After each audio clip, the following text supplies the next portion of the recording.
Thanks, everybody. This isn't an excuse, but I'll just say that I remembered this story, re-remembered this story while I was sitting there. So haven't really prepared necessarily, but hopefully it'll be a good story anyway. So I grew up in Illinois. Has anyone ever heard of Illinois out there? Some. Okay. Well, we're off to a semi-good start then.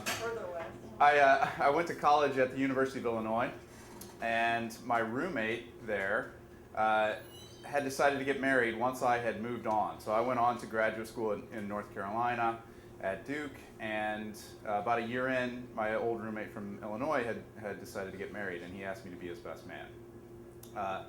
That's happened many times in my life previously, so I knew that role, and I gladly accepted it.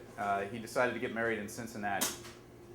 So I was going to have to take a road trip from North Carolina, where I was living, up to Cincinnati. I'd never been to Cincinnati before.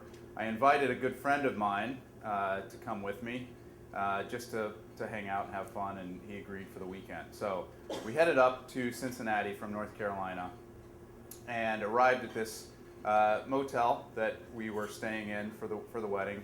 Not a really nice place, but you know, I knew the guy didn't have a lot of money anyway, and so we enjoyed ourselves at the motel. We had kind of a makeshift bachelor party the night before. Again, pretty low budget bachelor party, but it was what it was. It was fun, and I wanted to at least make it a little bit fun for my friend before his big day the next day. I did see the bride, who I had met a few times before, but I wasn't close friends with. I did see her the night before this bachelor party went on, and she told me I had one job to do for the weekend, and that was to make sure that he did not see her the next morning. So he was to stay with me that night, and then also not to see her before the wedding the next morning. Piece of cake, right? No problem. So I said, okay, got it, no problem. And we had our fun that night. Next morning, we got up early. I said, well, we need to get to the church by this time. She'll already be there. I knew what time she was going to arrive, so I said, we'll get there a little bit after that, but we should still get there fairly early so that we know what's going on and we can get ourselves ready. We arrived on time. Again, I was a good best man. I got the groom to the church on time. We decided, well, we've got about a half an hour before we really have to go in and get dressed. So at the time, I had a pickup truck. I said, let's have a couple of beers out in the parking lot.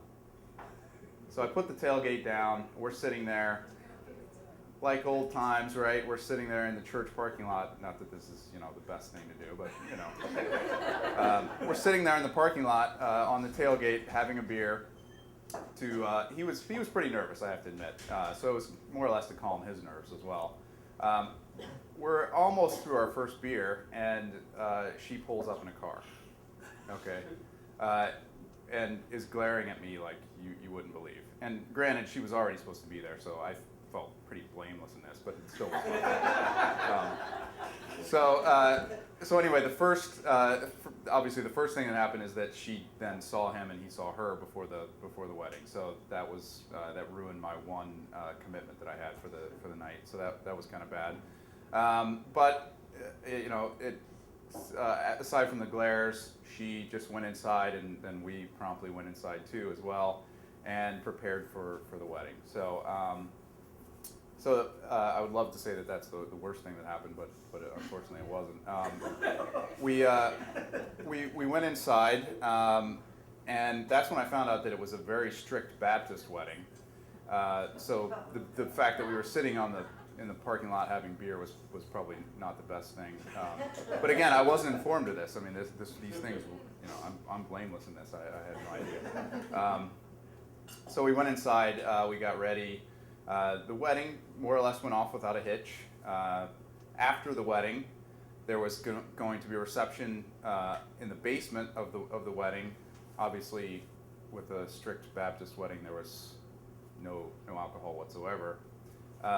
But the father of the groom, who I knew really well, pulled me aside and said, if you can manage to get these 2 bottles of champagne for our our group into the mix, that would be great. And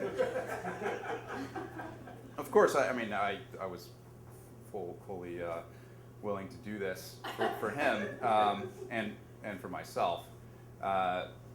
And I learned also that as another role of best man, I was the one who had to pour all of or at least help pour some of the toast, which for everyone else, was going to be just sparkling grape juice.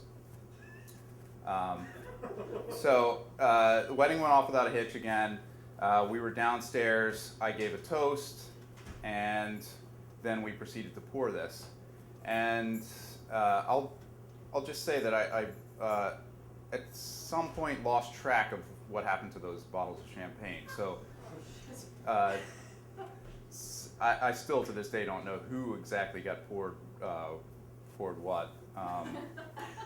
Until later, when I found through certain people's actions how they seemed to be behaving, that these people who probably had never had alcohol in their entire lives were suddenly getting alcohol without knowing it.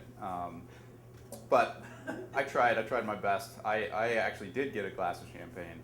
I don't know who else did as well, but anyway, that's kind of it. That was my good intentions to be a best man. Somewhat failed. Thanks.